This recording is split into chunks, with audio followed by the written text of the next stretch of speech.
Cerita dimulai dengan menggambarkan seorang hakim tinggi bernama Satya Dev. Dia sedang mengajar di pusat pelatihan Akademi Polisi India dan menjelaskan awal mula penjajahan Inggris di India, yang bermula dari perdagangan Inggris di wilayah India Timur dan meluas hingga menjarah hampir semua kekayaan yang ada. Hatep juga menjelaskan bahwa sebelum Inggris menjajah, pemerintahan monarki menciptakan keadilan yang hanya menguntungkan pihak atas dan merugikan pihak bawah. Bahkan dalam hal pendidikan, masyarakat kelas bawah tidak dapat mengaksesnya karena kendala finansial. Mengenai minimnya norma-norma dalam pendidikan di India, ini tercermin dari perilaku siswa yang secara kurang etis menyebarkan video seorang guru wanita. Dengan sikap yang tidak pantas, beberapa pelajar yang terlihat mabuk membuat gempar hampir seluruh penduduk India. Berkenaan dengan masalah siswa SMA negeri, kurang dari 1% yang berhasil melanjutkan ke universitas, hal ini karena siswa dari sekolah negeri tidak memiliki dana untuk mengikuti les tambahan. Menteri Ekonomi memutuskan untuk memberikan pelatihan khusus di SMA negeri yang akan dimulai di Tamil Nadu. Dia adalah Patrick, seorang pencuri sekaligus agen rahasia yang ditugaskan untuk memantau salah satu sindikat perdagangan kayu ilegal yang dipimpin oleh seseorang bernama Kumaresan. Namun, bukan hanya itu, kelompok Patrick juga terlibat dalam kejahatan serius lainnya dan saat ini ia menjelaskan tentang beberapa kelompok penegak hukum. Ada berbagai tipe polisi, dari yang jujur hingga yang korup, dan cerita ini akan terfokus pada seorang polisi yang berani sekaligus jujur bernama Atian. Dia dikenal sebagai hunter oleh Departemen Kepolisian karena tidak memberikan celah sedikit pun pada pelaku kejahatan. Hal ini terlihat dari keberaniannya dalam memberantas sindikat perdagangan kayu ilegal yang lama diselidiki oleh Patrick. Tidak dapat dipungkiri, pendapat semua orang mengenai julukan hunter sangat tepat untuk Atian, karena ia dapat dengan mudah menjebloskan semua anggota sindikat ke dalam penjara meskipun Kumaresan berhasil melarikan diri. Wanita cantik yang kita sebut Yuli, istri Atian, adalah seorang YouTuber yang baru saja mendapatkan gold play button dari YouTube berkat konten resep masakan yang digemari oleh ibu-ibu PKK. Sementara itu, Atian menerima informasi dari anggotanya tentang mahasiswa yang telah mengadakan mogok kuliah. Namun, dia justru dimarahi oleh keponakannya saat sedang membantu Yuli membuat video vlog. Selanjutnya, kita akan dikenalkan dengan seorang guru bernama Saranya. Dia sedang mengadakan konferensi mengenai Smart Student Scheme di Tamil Nadu. Mengingat banyaknya laporan yang melibatkan polisi, hakim memanggil semua polisi terkait untuk dimintai keterangan, di mana mereka memberikan informasi tentang pelaku yang telah melukai beberapa petugas. Hakim-hakim tersebut tampaknya tidak sepenuhnya percaya pada beberapa kesaksian yang diberikan, hingga membuat Atian membela anggotanya karena kesaksian itu dianggap tidak lebih dari sekadar kebohongan. Di pusat pelatihan Akademi Polisi, Satade menyebut beberapa nama polisi terkenal, termasuk Atian. Seorang siswi akademi bernama Pura terlihat menganggap keempat polisi itu sebagai pahlawan karena keberanian mereka menghadapi penjahat yang paling berbahaya. Namun, Satya Dev merasa prihatin karena keempat orang tersebut dianggap tidak memiliki rasa kemanusiaan, lantaran dengan tega menghabisi para penjahat menggunakan pistol yang mereka miliki. Malam itu, Atian menerima sebuah surat dari Saranya, seorang guru SMP yang mengajar di daerah terpencil di mana sekolah itu kekurangan fasilitas untuk kegiatan belajar mengajar. Bahkan, beberapa ruang kelas dijadikan tempat penyimpanan daun kebahagiaan oleh beberapa politisi dan oknum polisi demi meraih keuntungan. Menyikapi situasi ini, Atian memutuskan untuk mengirim Patrick agar bisa mencari tahu asal-muasal barang tersebut. Jadi Patrick segera menuju tempat Saranya mengajar untuk berkenalan dan menjelaskan bahwa jika Kumaresan menemukan surat itu, ada kemungkinan orang akan mengikuti Saranya dengan membawa pisau. Di lokasi, Patrick langsung memasang GPS di dalam karung-karung yang berisi daun-daun kebahagiaan dan juga memasang kamera CCTV di sekitar sekolah untuk mengamati siapa saja yang terlibat dalam jaringan perdagangan genjer ini. Patrick kemudian menceritakan bagaimana ia dapat bertemu Atian karena kasus pencurian yang dilakukannya dengan kecerdasannya. Untuk mencegah pengedaran genjer yang mungkin dilakukan Kumaresan, Atian mengadakan pertemuan untuk membahas mengenai puluhan karung genjer yang telah diselundupkan, dan ia berniat untuk menghentikan Kumaresan agar para pengedar tidak leluasa. Sementara itu, Patrick mulai bergerak seiring dengan berfungsinya alat pelacak. Ia menerbangkan drone ke tempat persembunyian Kumaresan agar Atian bisa mengetahuinya. Setelah lokasi berhasil diidentifikasi, Atian meminta Patrick untuk segera mundur dari tempat tersebut. Keesokan harinya, Atian langsung berangkat ke lokasi untuk melakukan penangkapan. Namun, ternyata semua anggota sindikat bersenjata api, yang sempat sedikit menyulitkan Atian.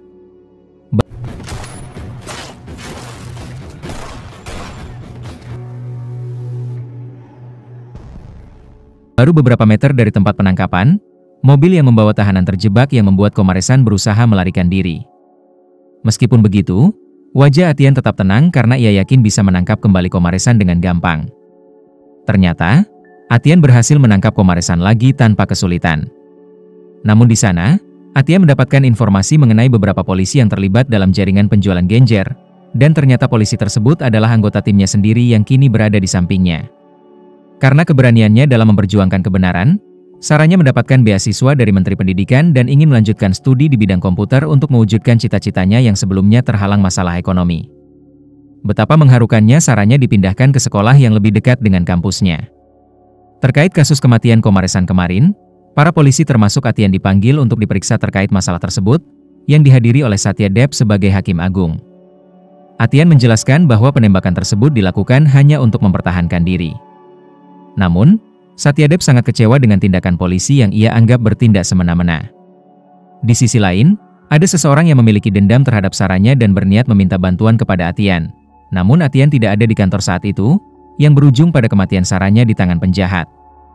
Sebelum Saranya meninggal dunia, ia bahkan sempat disiksa, dan berita tentang kematiannya segera menyebar ke seluruh India, menimbulkan rasa duka mendalam karena Saranya dianggap guru yang sangat baik, bahkan oleh Atian yang menganggapnya seperti anaknya sendiri. Menurut keterangan dari dokter forensik yang menangani, penyebab kematian Saranya bukan hanya pembunuhan biasa, tetapi merupakan tindakan yang sangat kejam karena pelaku telah menyiksanya sebelum membunuh. Masyarakat kini menuntut keadilan untuk Saranya dan meminta agar pelaku segera ditangkap dan diadili sesuai hukum yang berlaku. Menanggapi sinyalemen tersebut, polisi membentuk tim khusus yang dipimpin oleh Inspektur Haris Kumar bersama Pura tanpa melibatkan Atian, dan mereka telah mulai menyelidiki pelaku dari pihak kepolisian. Proses penyelidikan dimulai di sekolah tempat Saranya mengajar dengan bantuan tim forensik serta warga setempat. Namun mereka gagal menemukan kamera CCTV di sekitar lokasi kejadian yang bisa membantu investigasi. Rangkaian protes yang dilakukan guru-guru membuat pimpinan polisi marah kepada Haris karena hingga kini tidak ada petunjuk yang ditemukan. Ia menekankan bahwa jika dalam 2 hari ke depan Haris tidak mendapatkan petunjuk sedikit pun, ia akan diganti oleh polisi lain. Menindaklanjuti laporan dari Pura mengenai permintaan detail kasus dari polisi lokal, Haris pergi ke sekolah untuk mencari bukti. Di sana, ia menemukan sebuah helm yang dicurigai milik pelaku. Setelah dianalisis, helm itu ternyata milik Guna, seorang teknisi komputer, yang tokonya berada dekat sekolah. Dan ternyata, semua barang bukti ditemukan di toko milik Guna, yang langsung diberitakan ke publik. Menyaksikan hal tersebut, Guna mencoba mengemasi barang-barangnya dan berniat melarikan diri. Di ponsel Guna ditemukan video yang menunjukkan Saranya dalam kondisi terancam, membuat Haris langsung berasumsi bahwa Guna adalah seorang pecandu narkoba. Untuk memverifikasi asumsi itu, Haris meminta Pura untuk mengunjungi perusahaan tempat Guna terakhir bekerja demi mendapatkan informasi tambahan. Sementara itu, Haris berencana untuk menginterogasi salah satu teman Guna. Dari hasil penyelidikan, terungkap bahwa Guna pernah dipenjara dengan tuduhan pelecehan. Meskipun begitu, Guna mendapatkan jaminan dari Saranya karena ia sering datang ke sekolah untuk memperbaiki laptop dan komputer. Pada hari kejadian, setelah selesai bekerja, Pura menduga Guna kembali ke sekolah karena helmnya tertinggal. Dan saat Saranya sendirian, Guna melihat kesempatan untuk menyerang dan menganiayanya. Karena saat penangkapan, Guna mengalami cedera akibat tindakan Haris, dia segera dibawa ke rumah sakit untuk mendapatkan perawatan. Namun, ketika situasinya tampak sibuk, Pura mengambil kesempatan untuk melarikan diri. Kegagalan polisi dalam menjalankan tugas membuat asosiasi guru sangat marah kepada mereka, menganggap kepolisian hanya sebagai lembaga yang tidak bertanggung jawab, sementara semua orang berusaha untuk menegakkan keadilan dan menghukum pelaku. Hal ini menyebabkan Pura dan rekannya kehilangan jabatan mereka. Kegagalan Haris dan kelompoknya dalam menangkap Guna membuat komisaris dan polisi terpaksa menunjuk Atian untuk mengurus kasus ini. Selain itu, jika Atian tidak dapat menyelesaikan tugasnya dalam waktu 1 minggu, komisaris berencana untuk mengundurkan diri dari jabatannya. Sebelum memulai pencarian Guna, Atian meminta Haris memberikan informasi tentang keberadaan ibu dan adik Guna saat ini, serta berharap Pura bisa bergabung dengan timnya bersama Patrick, yang merupakan orang kepercayaannya. Atian tidak perlu waktu lama untuk mendapatkan informasi mengenai pelarian Guna. Sebab, sebelum ada perintah resmi, Patrick sudah memperoleh informasi dari teman Guna berkat keahliannya. Berdasarkan informasi yang diterima, Atian dan timnya segera mengadakan rapat untuk melacak perjalanan Guna selama setahun terakhir. Di rapat tersebut, terlihat Atian sangat menyesal karena tidak menjawab telepon dari Saranya, yang berujung pada kematian. Tak lama kemudian, sahabat Guna memberikan kontak orang yang sering berkumpul dengan Guna dan Patrick berhasil menemukan bahwa orang tersebut berada di tengah laut sebagai seorang nelayan. Keesokan harinya, Atian dan tim cepat menuju lokasi Guna dengan bantuan nelayan yang menyewakan perahu. Setelah Atian berhasil menemukan Guna, mereka menerima sedikit perlawanan darinya, sehingga polisi tidak punya pilihan lain selain menembaknya di tempat. Keberhasilan Atian dan timnya dalam menyingkirkan Guna membuat seluruh warga bersorak gembira, karena pelaku yang berkeliaran akhirnya berhasil ditangkap. Mereka memperoleh berbagai pujian dari masyarakat, termasuk Pura yang merupakan salah satu anggotanya. Namun, ada beberapa pihak yang menolak tindakan polisi yang mengeksekusi pelaku kejahatan tanpa keputusan pengadilan. Bahkan, Satyadeb berencana menyelidiki pembunuhan Guna dengan alasan kemanusiaan, sehingga semua petugas yang terlibat dalam penangkapan dipanggil ke kediaman Satyadeb untuk dimintai keterangan, termasuk Atian. Di situ, Atian menjelaskan bahwa penembakan itu dilakukan hanya untuk membela diri. Satya ternyata memiliki pandangan sendiri tentang Atian yang telah membunuh orang yang salah, dan anggapan bahwa Guna adalah seorang pecandu narkoba juga tidak tepat, karena ia mengetahui fakta lain tentang Guna, yaitu dia adalah lulusan teknik terbaik di daerahnya yang mendapat beasiswa penuh dari pemerintah. Guna juga menganggap Saranya seperti kakaknya sendiri. Meski telah diuraikan dengan detail mengenai kegunaan, Atian sama sekali tidak mempercayai semua informasi yang diberikan oleh Satya karena merasa memiliki bukti kuat terkait kegunaan. Hal tersebut membuat Satya menduga bahwa kedatangan Atian hanya disebabkan oleh niat balas dendam tanpa melakukan penyelidikan terlebih dahulu. Setelah kembali dari rumah Satya, Atian meminta Pura untuk menyelidiki fakta tentang kegunaan yang pergi melamar kerja di Abad sehari setelah kematian Saranya dan menghubungi perusahaan terkait untuk mendapatkan detailnya. Menyadari adanya kesalahan dalam pelaksanaan, Atian menegur semua anggota tim karena tidak menyadari bahwa orang yang pernah menjamin kebebasan kegunaan adalah Saranya. Mengenai rekaman debat antara kegunaan dan Saranya, Atian sangat ingin mencari tahu siapa yang mengirimnya. Tak lama kemudian, Patrick membawa informasi tentang daftar penumpang kereta api, dan salah satu di antaranya adalah kegunaan, yang membuat Atian berasumsi bahwa mereka telah salah menangkap seseorang. Hal ini berarti bahwa pelaku sebenarnya bisa lolos, sementara kejadian kemarin dianggap sebagai pembunuhan. Untuk mendapatkan informasi tentang pelaku, Atian dan timnya memulai ulang investigasi yang dimulai dari sekolah, di mana ia merasa sangat bersalah terhadap kegunaan karena telah melakukan kesalahan dan meminta semua anggotanya untuk mengumpulkan informasi dari beberapa teman kuliah kegunaan. Sementara itu, Satya melakukan pertemuan dengan anggota Komnas HAM untuk membahas kematian kegunaan. Satyadeb berpendapat bahwa polisi tidak pernah berkoordinasi dengan pihak pemerintah dan meminta salah satu anggotanya untuk meliput tentang pernyataan yang diucapkan kegunaan sebelum ia ditembak, guna menunjukkan bahwa kegunaan tidak bersalah. Dari pernyataan Satya yang disampaikan sebelumnya, Atian menyadari dan segera menuju rumah Satyadeb. Namun, di sana, Atian bertemu dengan keluarga kegunaan yang ternyata selama ini disembunyikan oleh Satyadeb. Menyadari kesalahannya, Atian berjanji kepada ibu kegunaan untuk membuktikan kepada bahwa kegunaan tidak bersalah dan menyampaikan fakta bahwa kegunaan adalah korban tuduhan palsu. Atian kembali merasa kesal dengan salah satu anggotanya yang ceroboh tidak memeriksa kamera CCTV di sekeliling sekolah, sehingga ia meminta anggota tersebut untuk segera kembali melakukan penyelidikan. Setelah investigasi dilakukan, anggota tersebut berhasil mendapatkan rekaman CCTV yang menunjukkan gerakan pelaku 1 hari setelah kematian Saranya dan mengidentifikasi pelaku sebagai seorang pembunuh bayaran. Untuk segera menemukan lokasi pelaku, Atian mengirim Patrick dan Pura untuk mengidentifikasi polisi yang berada di daerah tersebut. Setelah menemukan lokasinya, Patrick langsung melanjutkan aksinya seperti biasa dengan menerbangkan drone lalatnya. Ketika Patrick diculik oleh anak buah pelaku, Pura segera menelepon Atian untuk memberitahu bahwa Patrick telah disandera, yang membuat Atian langsung bergerak untuk menyelamatkan anak buahnya itu. Pada akhirnya, Atian berhasil menangkap pelaku dan langsung menginterogasi. Namun, pelaku mengaku hanya sebagai orang suruhan yang dibayar 2 kali lipat dan menjelaskan bahwa kegunaan adalah korban tuduhan palsu. Namun pada saat proses penangkapan si pembunuh berlangsung, mereka tiba-tiba diserang akibat kegagalannya. Ketidakmampuan untuk menangkap si pembunuh membuat Atian hanya memiliki satu peluang yang diberikan oleh komisaris polisi, yang mengharuskannya bekerja sangat keras untuk menyelesaikan kasus ini. Dia pun meminta semua anggota timnya untuk menyebar demi memperoleh informasi terkait CCTV yang menunjukkan perdebatan antara Guna dan si pembunuh, yang pada akhirnya mengarah pada penemuan kamera CCTV di perusahaan NAT Academy, di mana mereka langsung bertemu dengan sekretarisnya. Informasi dari rekannya memang akurat, karena sarannya menghubungi NAT Academy untuk mendiskusikan perlengkapan sekolah yang tidak cukup. Namun, pihak NAT sendiri tidak berniat memberikan kompensasi kepada sekolah dan memberikan informasi tentang adik Guna yang pernah berunjuk rasa di depan gedung NAT Academy. Berdasarkan informasi yang diperoleh, Atian segera menuju rumah Satyadeb untuk mengetahui kapan unjuk rasa tersebut berlangsung, tetapi hanya informasi tentang NAT Academy yang didapat.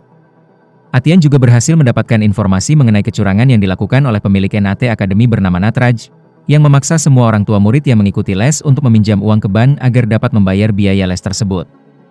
Berlandaskan pengakuan pelaku dan beberapa bukti, Atian meminta Pura untuk menyiapkan surat perintah penangkapan, tetapi Haris ingin agar masalah ini dibahas terlebih dahulu dengan komisaris sebelum mengambil tindakan, dengan alasan tidak ingin mengambil risiko.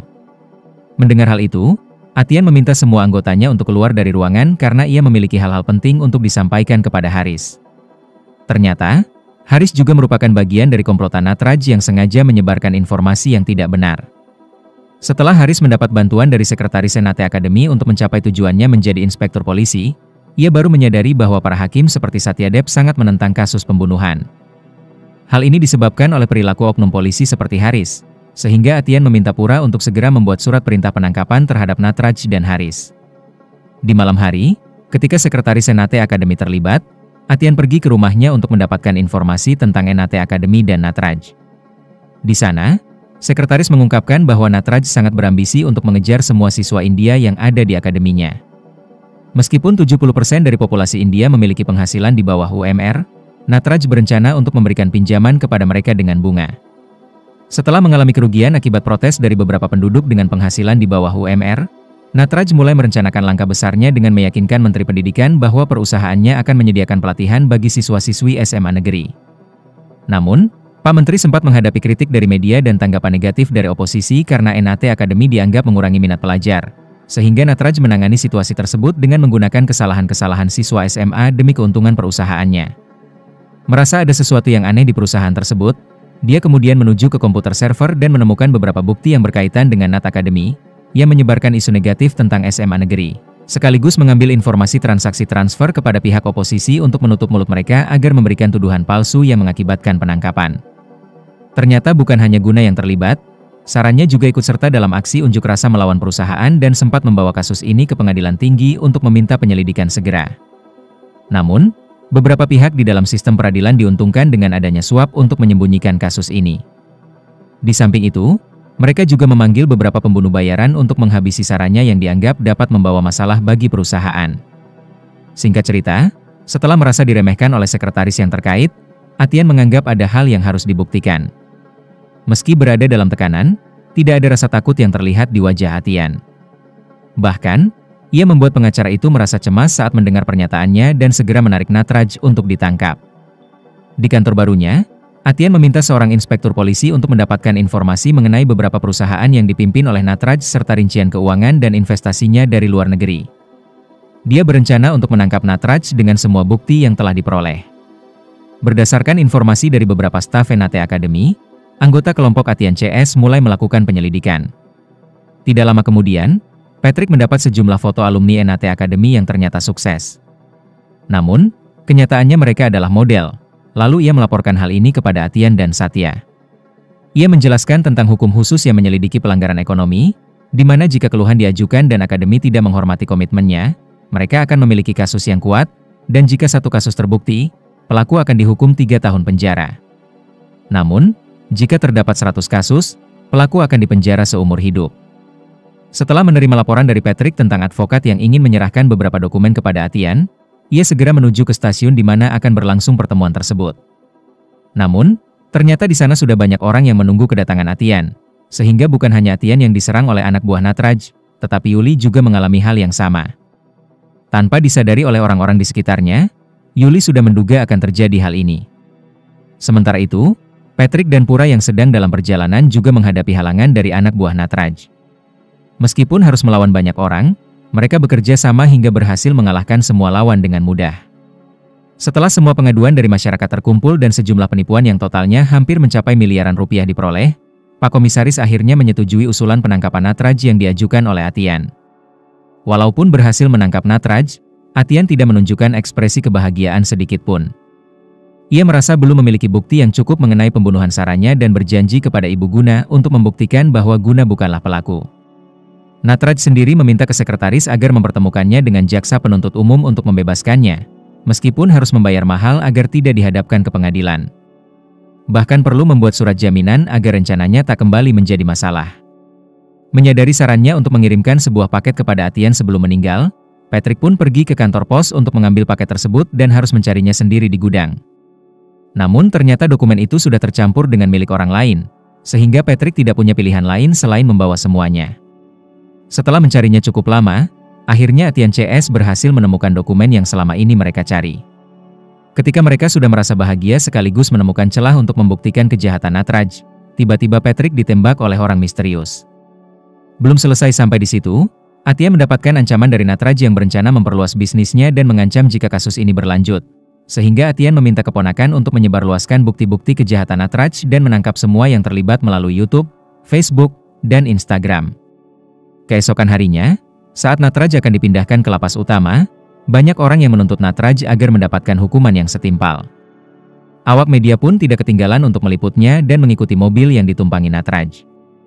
Tanpa mereka sadari, mobil bus yang membawa Natraj ke pengadilan telah ditukar oleh anak buah Natraj, sehingga Atian segera bergerak menuju tempat pelarian Natraj. Berkeinginan untuk menangkap Natraj dengan cara yang baik, Atian malah diserang oleh pihak Natraj yang membuatnya dilanda adrenalin. Atian menjadi semakin bersemangat, sehingga ia menunjukkan tekadnya yang kuat dalam menghabisi anak buah Natraj dibantu oleh kepolisian yang baru datang. Akhirnya, ia berhasil menjebloskan Natraj ke penjara. Sebuah akhir yang sangat menggembirakan.